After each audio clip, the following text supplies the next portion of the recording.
Good morning, it's Thursday, November 13th, 2014. I'm Steve Miller, and this is the Asia Brief. The conservative Japanese Senkei newspaper has reported Prime Minister Shinzo Abe will postpone a planned tax increase and call for a general election in December. This is despite the Prime Minister saying he hasn't decided on either matter yet. According to the Senkei, Abe would delay the tax increase for a year or more and call a snap election for the Diet's lower house. Reuters was able to speak to a government official, which appears to confirm the conservative paper's assertion. Some speculate the desire to call for the election would be to shore up support ahead of Abe taking the unpopular steps of restarting nuclear reactors around the nation. Public broadcaster NHK surveyed the public and found that 36.6% still support the LDP, a significant amount higher than the 7.9% backing the rival DPJ party. 40% of the population support no party at all. As Hong Kong authorities are poised to take definitive efforts to clear the streets, student protesters are looking at what may be a Hail Mary pass and are organizing a plan to occupy the roads surrounding the city's British consulate. They're doing this to express anger at the lack of support the UK has shown during the Occupy movement.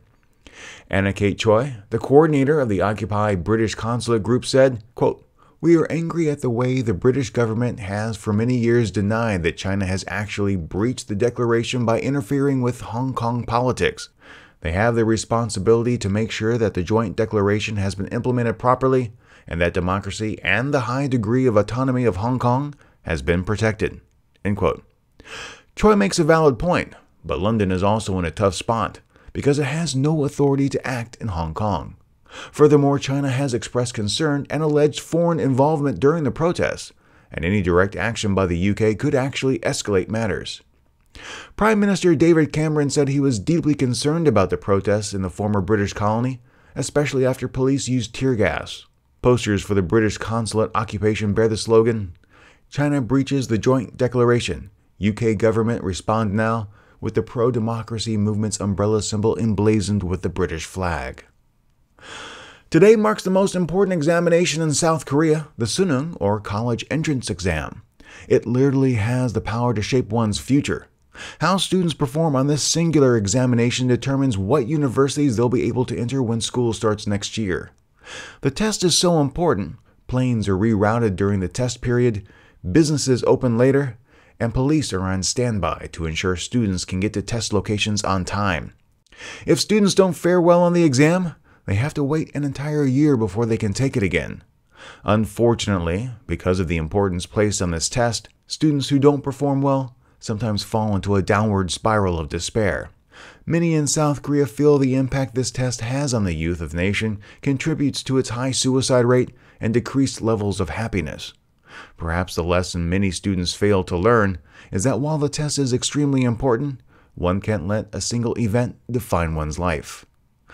Tonight at 12:01 a.m., don't miss the Asian News Weekly podcast featuring commentary and analysis of the week's news.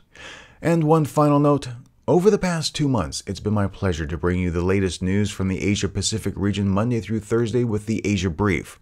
Today marks the end of that regularly scheduled podcast. The Asia Brief isn't going away, but it's transforming into a new special feature that will broadcast periodically.